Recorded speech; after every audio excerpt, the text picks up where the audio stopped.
आज हम वीडियो के माध्यम से इस बात पर चर्चा करेंगे कि हमारे भीतर कर्म ज्ञान की रचना का विचार कब और क्यों आया, इसके कारण क्या है। यहाँ पर मैं स्पष्ट रूप में यह बताना चाहता हूँ कि इस धरती पर जो भी मनुष्य जन्म लेते हैं, जीवन जीते हैं, उनमें से शायद ही ऐसा कोई व्यक्ति हो जिसने कभी असफलता का मुँह न देखा हो या किसी तरह की उसे पीड़ा व दुख न हुई हो। किंतु कुछ ऐसे भी लोग होते हैं जिनके जीवन में असफलताओं की लंबी लाइन लग जाती है और ऐसे लोग जीवन में यह जानने व समझने में भी असफल रहते हैं कि इसका कारण क्या है। ऐसे लोग जीवन में हताशा, निराशा एवं दुख के संसार में डूब जाते हैं। तमाम लोग जीवन में ऐसे कार्य करते हैं जो उन्हें नहीं करना चाहिए। तमाम लोग यह सोचते हैं कि उनका भाग्य खराब है, उनके पूर्व जन्म का कर्म खराब है और उनका जीवन व्यर्थ है।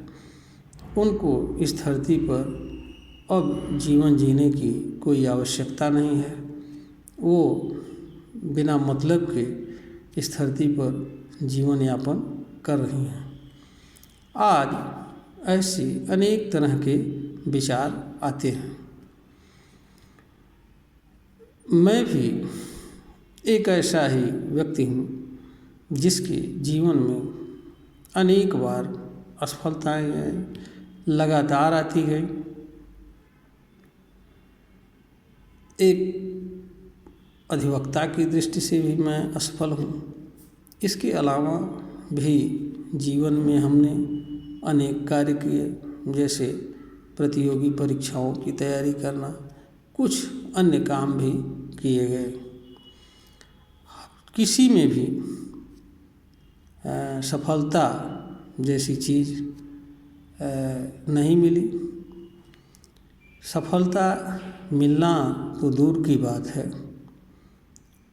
हर कार्य को हमारे द्वारा बुद्धिमत्ता पूर्वक, समझदारी पूर्वक, तत्परता से किए जाने के बाद भी जब हम कर्मफल या सफलता के नज़दीक आते तो हमें यह लगता कि जैसे हमारा पैर पकड़कर कोई खींच रहा हो और हमें सफलता से पीछे धकेल रहा हो। ऐसा हमारे द्वारा किए जा रहे हर कर्म में होता था। हम विचार करते थे कि ऐसा क्यों होता है, इसका कारण क्या है।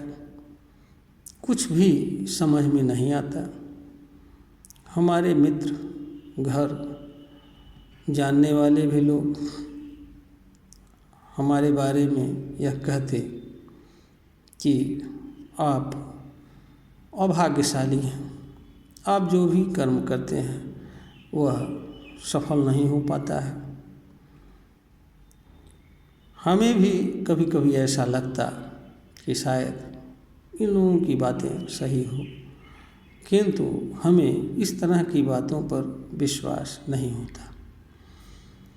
असफलता के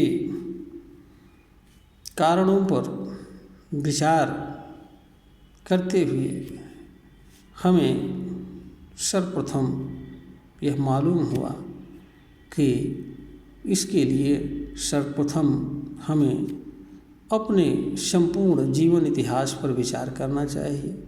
हो सकता है असफलता के कारण इसमें छिपे हुए हों। मैंने जब से होश संभाला तब से लेकर के और उस समय तक की हर चीज़ पर सावधानी और सतर्कता से विचार किया। इस दौरान हमने यह पाया कि बचपन में जो विचार मेरे भीतर उठते थे उन पर विचार किया। मैंने यह देखा कि बचपन में जब भी मेरे सामने कोई भेदभावपूर्ण कर्म होता था तो मुझे दुख व तकलीफ़ होता था तथा ऐसा क्यों होता है इसे जानने की जिज्ञासा मेरे अंदर उत्पन्न थी। दूसरा, हम देखते कि जब कोई जल चढ़ाता हुआ तो हमारे अंदर यह विचार आता है कि कोई व्यक्ति जल क्यों चढ़ाता है, इसके कारण क्या है।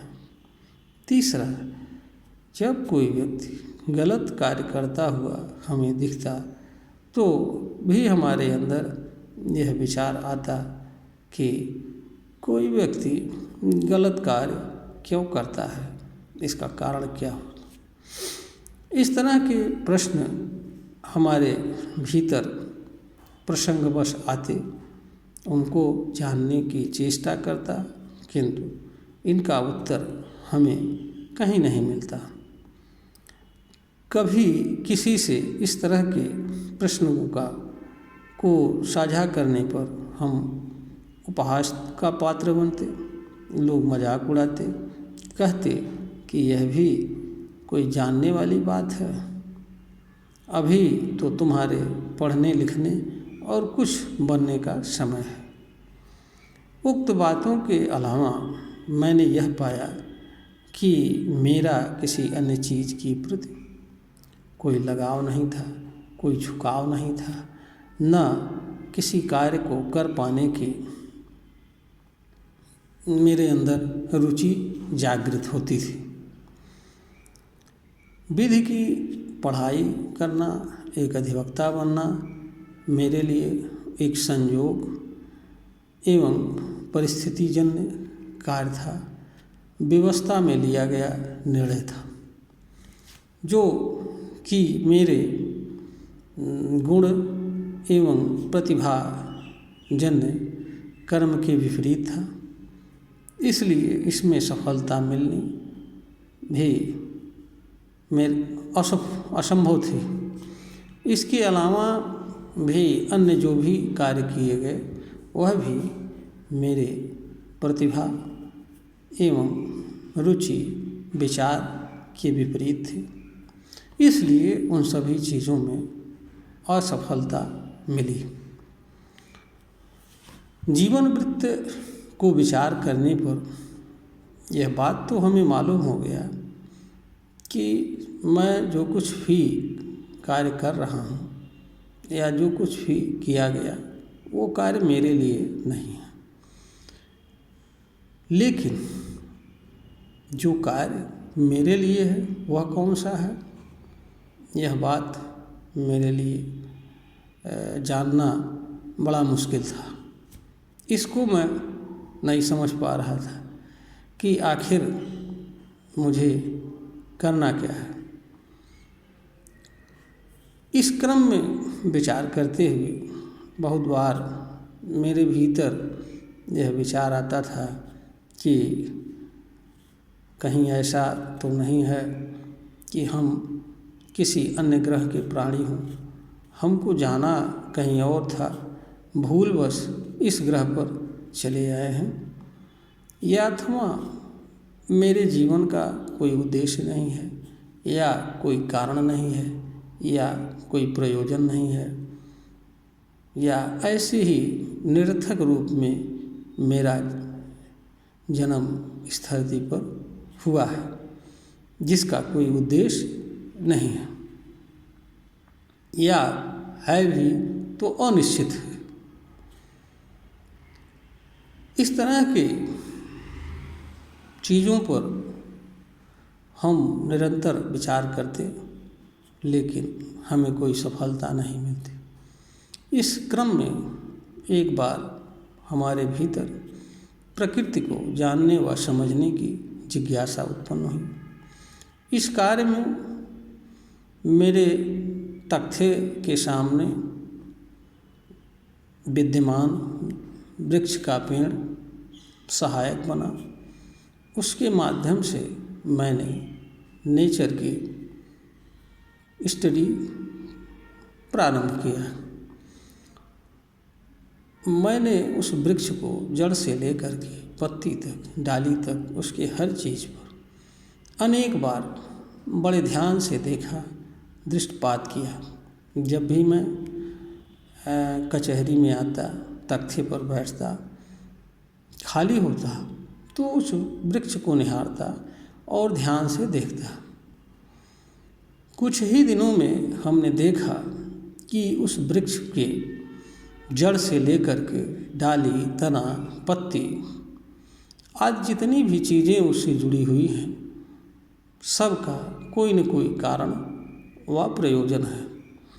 उसमें से कोई भी चीज़ अनुपयोगी नहीं है। हर चीज़ का अपना उपयोग है।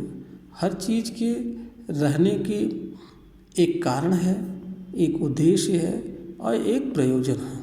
इसी तरीके से हमने प्रकृति में विद्यमान तमाम अन्य चीज़ों पर भी सावधानी पूर्वक विचार किया। वहाँ पर भी हमने ये देखा कि प्रकृति में जितनी भी चीज़ें हैं या जितनी भी चीज़ों को मैं जान व समझ पाया किसी रूप में, उनमें से सभी का स्पष्ट कोई न कोई कारण है, कोई न कोई उद्देश्य है, कोई न कोई प्रयोजन है। जब मैं इस बात को जान गया कि प्रकृति में विद्यमान हर चीज़ का कोई न कोई स्पष्ट कारण व प्रयोजन है, तो मेरे भीतर यह विचार आया कि मैं तो प्रकृति की उत्कृष्ट रचना हूँ और मेरा जीवन का कोई कारण ना हो, कोई उद्देश्य ना हो, ऐसा हो ही नहीं सकता है। इस कड़ी में जब मैंने विचार किया तो सर्वप्रथम मुझे स्वयं एवं स्वयं के कर्म तथा जीवन के उद्देश्य को जानने की जिज्ञासा उत्पन्न हुई। इस क्रम में काफ़ी समय उपरांत हमें काफ़ी कुछ सफलताएं भी मिली। अंतिम में हमें अपने जन्म के जीवन के उद्देश्य, कारण एवं प्रयोजन का ज्ञान हुआ। हमें अपने कर्म का एहसास हुआ, असफलता के कारणों का एहसास हुआ। हमें यह ज्ञात हुआ कि इस धरती पर मेरा जन्म कुछ पाने या उसके लिए नहीं हुआ है, बल्कि मेरा जन्म कुछ जानने और समाज को उस ज्ञान को देने के लिए हुआ है। यही मेरे जीवन का उद्देश्य है, यही मेरे जीवन का प्रयोजन है और यही मेरे जीवन की सार्थकता है। मेरे लिए पद, पैसा, प्रतिष्ठा, ये सारी चीज़ें बेईमानी हैं। इनका हमारे जीवन से कोई संबंध नहीं है। जब मैं यह जान गया कि मेरा कर्म क्या है, तो फिर मैं उस कर्म को करना स्टार्ट किया। उस कर्म में हमें सर्वप्रथम कर्म के हर पहलुओं को जानने व समझने का अवसर मिला और जब हम कर्म के हर पहलुओं को जान व समझ के और उसके उपरांत अपने जीवन से जुड़े कर्म को प्रारंभ किया, तो हमें एक अलग तरह की शांति, सुकून का एहसास हुआ। तो हमारे अंदर विचार आया कि मैं कर्म ज्ञान पर रचना करूं। इसके माध्यम से कर्म के हर पहलुओं को लोगों के सामने प्रस्तुत करूं। हो सकता है इससे मानव जाति का कुछ कल्याण हो। और यह भी मेरे भीतर विचार आया कि अगर इसका लाभ कुछ लोगों को भी प्राप्त हो जाएगा तो मेरे इस रचना का उद्देश्य पूर्ण हो जाएगा। इसी आशय के साथ मैंने कर्म ज्ञान की रचना की। हमें आशा ही नहीं, पूर्ण विश्वास है कि जो कर्म ज्ञान की पुस्तक को पढ़ेगा, उस पर विचार करेगा, तो कर्म ज्ञान से जुड़े अनेक पहलुओं की उसे सटीक जानकारी होगी और इस जानकारी का लाभ भी उसके जीवन में अवश्य मिलेगा। ऐसा हमें पूर्ण विश्वास, आशा है। और इसी उम्मीद के साथ मैंने इस वीडियो को बनाया है। इस वीडियो के माध्यम से इस बात को रख रहा हूँ। मैं सभी श्रोतागण से यह अनुरोध करता हूँ कि इस वीडियो को देखने के बाद अगर यह वीडियो ज्ञानवर्धक एवं मानव कल्याण के लिए उचित प्रतीत हो तो इसे लाइक करें, सब्सक्राइब करें, दूसरों में शेयर करें।